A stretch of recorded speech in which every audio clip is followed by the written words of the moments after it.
Guys, my Fluval Roma 200 is my dream aquarium, man. It's literally an underwater jungle with a mixture of predator and community fish living together in harmony. Like, honestly, people, I still sometimes can't believe the mixture that I've managed to make work in that aquarium, man. And yeah, I get so many messages asking me questions about how I've done this and all of that. So I thought, let me make a video about it. Yeah, today I'm going to break down exactly how I built this dream aquarium and the secrets behind making this unique setup work. Now, the Fluval Roma 200 was my first big aquarium. Like, my first aquarium was the Fluval Flex. I got that for my 24th birthday. The Fluval Flex, of course, was very small, so that was filled up very quickly. So I started saving up for the Fluval Roma 200, and by the time I was setting up this aquarium, I knew the kind of fish that I wanted, and the main thing that majority of those fish had in common was they were nocturnal fish. For example, I really liked the rope fish and the ghost knife fish and loads of the catfish like the Synodontis petricolas and plecos. They were all nocturnal fish and they all required caves. So yeah, I always kept that in mind, that when I was scaping that aquarium, I needed many caves in there. And I actually ended up buying a few fake caves from Pets at Home, and I kind of combined them with natural pieces of wood, so it wasn't that obvious that they were fake caves. Now, I also knew that I wanted to plant the aquarium, so I made sure that I added in plant substrate at the bottom to make sure that the plants get plenty of nutrients so they can grow. Now, I didn't look too deep into what kind of plant I was going to add. However, I ended up getting quite lucky because the plants I added in were Anubias plants and Java fern, and both of those plants don't need the best light to thrive, so I was able to grow them quite successfully with the light that the aquarium came with. Now, I ended up upgrading that light to a Fluval Aqua Sky 2.0 later,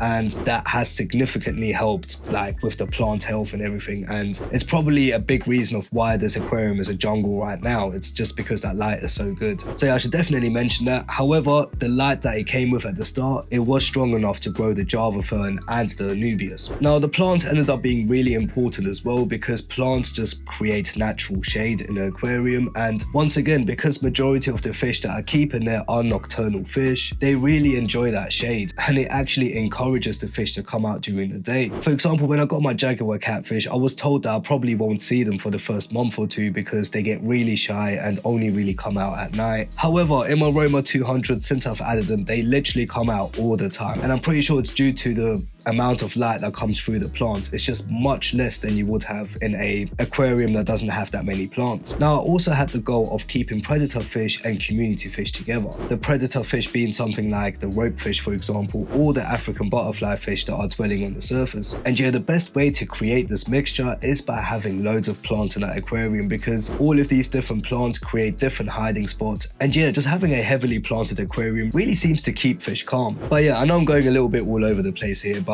the main points are, when I first added in the substrate, I made sure there was plant substrate at the bottom before I added in the black gravel on top to make sure there was plenty of nutrients for the plants. In regards of the hardscape, I added in loads of caves, or I created natural caves by combining two hardscapes together to make sure there were loads of comfortable hiding spots for the nocturnal fish I was planning to keep. And then, of course, I made sure I added loads of plants because they created that natural shade, and plants just make an aquarium look so much nicer in my personal opinion. And of course, we can't forget about the fact that plants are natural filters, so they do contribute to keeping your water parameters clear. Now, one thing that happened by mistake, but I'm so glad that it happened, was this huge Java fern wall that I have at the back of that aquarium right now. And the way that happened is I actually added two pieces of wood together, and I just added pieces of Java fern in between, and it was supposed to look a bit like a tree. However, at some point, I kind of decided to let the Roma 200 grow out of control and really minimize the amount of plant maintenance I do in that aquarium, and it was mainly for the grass because I really liked the effect the grass created. However, an outcome of that was the Java fern right at the back just grew completely out of control, and now I've got this huge Java fern wall at the back, and it looks so amazing, man. But yeah, that was a really cool thing that ended up happening, so I guess it's a tip for you guys if you want to do something like this as well. That Java fern wall, underneath it is actually two pieces of driftwood that I just combined together to kind of create this raised shape, and the Java fern just kind of grew all around it. Alright, now let's quickly talk about the fish that I've added into the aquarium. And with the Roma 200, or more specifically with my plan of keeping predator fish and community fish, let me just say this right now, it is definitely possible. However, you do need to understand that there's always the danger that it can go wrong. At the end of the day, it is nature. Predators will go after smaller fish, and another thing to remember as well is fish do have individual personalities. Like, you could get a fish today that is really humble, and whatever experiment you try out, it just somehow works out. However, someone else might try to copy you and they end up getting a particularly aggressive one, and theirs eats everything. Yeah, just do keep in mind, every single fish is different, and with these experiments, there do come some risks. In regards of the schooling fish, the one that has worked out the best and the ones that I still have to this day are Congo tetras. Congo tetras, they grow quite big and they're quite boisterous, and they are still schooling fish. So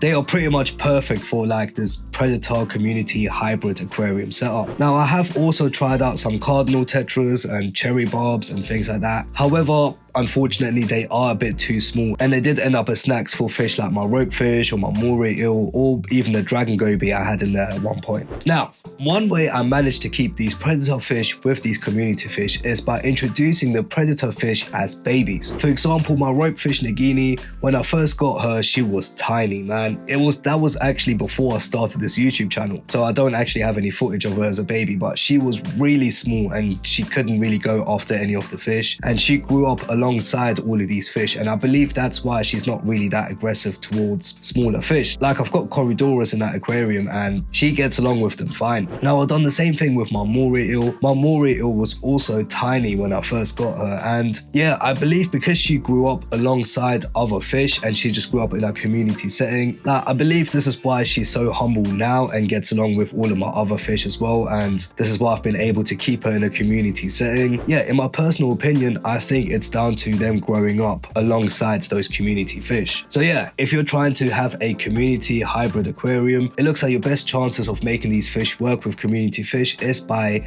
getting them as babies and letting them grow up in that environment. Now, of course, once again, the hardscape does come into play as well. Having all of these different hiding spots and having all of these plants that kind of break the vision of other fish really calms down the aggression in an aquarium. And yeah, it's kind of a combination of all of that that contributes to the harmony we have in the Fluval Roma 200. Now, let's talk a little bit about the equipment that I use for my aquarium to maintain this dream aquarium of mine. Like I mentioned before, I don't actually have the original equipment that came with the aquarium. I changed the light that it came with. I changed that to a Fluval Aquasky 2.0, and that light is strong enough to grow all of the plants that I've tried out, and as you can see, it is a beautiful jungle in there. However, the other thing that I also upgraded was the filter. Now, the Fluval Roma 200 came with a Fluval U4 filter, which, to be fair, is a very good and strong filter. However, because I had my aquarium so heavily scaped and because I had so many plants as well, the flow of the U4 just wasn't strong enough to really get all of the corners of the aquarium. So I did decide to upgrade my filter as well to a Fluval 307 canister filter, and ever since I upgraded to the canister filter, the water in my aquarium has been crystal clear and there are pretty much no dead spots. Now, I guess I should also mention I did end up upgrading the inside of the canister filter, so I took out some of the sponges that it came with and I replaced it with filter floss. I made a whole video on it, I'll put it up here somewhere if you want to see how I done that, but that also contributed a lot to keeping the water crystal clear in my aquarium, and yeah, it just had a big effect on the whole aquarium itself in general. Now, like I mentioned a few times, of course there were quite a few challenges with keeping this aquarium. There has been some aggression, and sometimes when I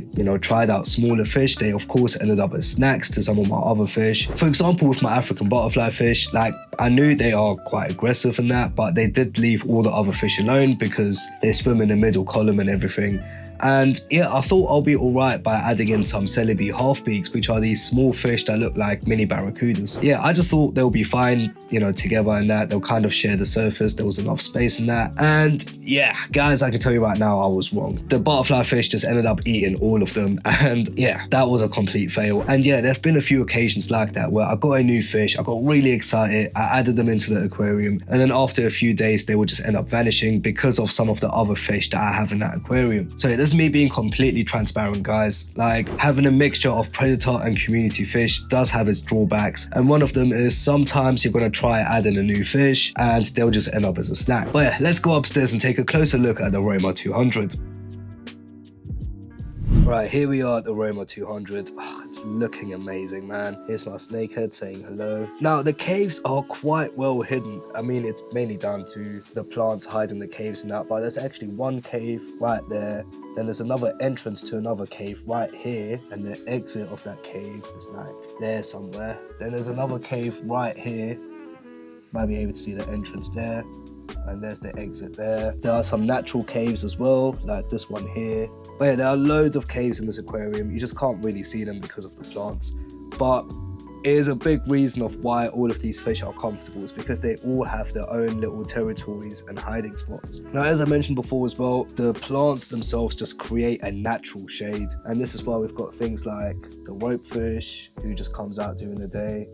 The Baisha, who is back here. Look at the size of him, man. Yeah, he just chills out and about during the day, man. And like I said, it's got a lot to do with the heavy surface cover and that. But yeah, this is the big Java fern wall where the snakehead is going now. And if you look on this side, you'll be able to see some of the wood that's actually behind there and where it's grown on top of it.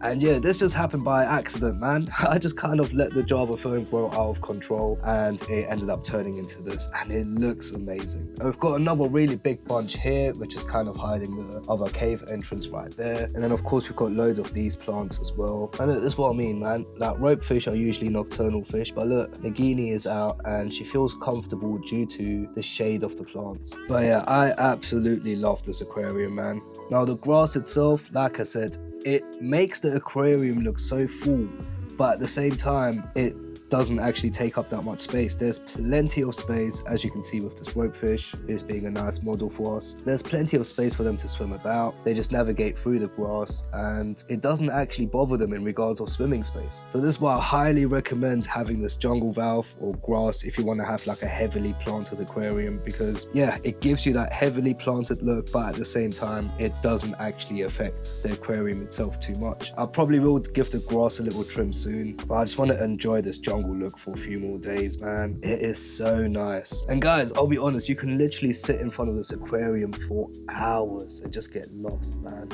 Especially during feeding time when all of the nocturnal fish come out, like the jaguar catfish back there.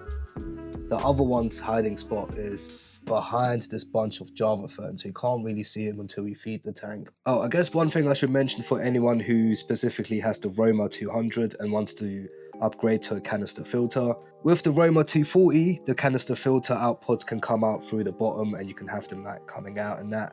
But if you're looking to use them on a Roma 200, you will have to cut a hole into the lid. Let's move this picture.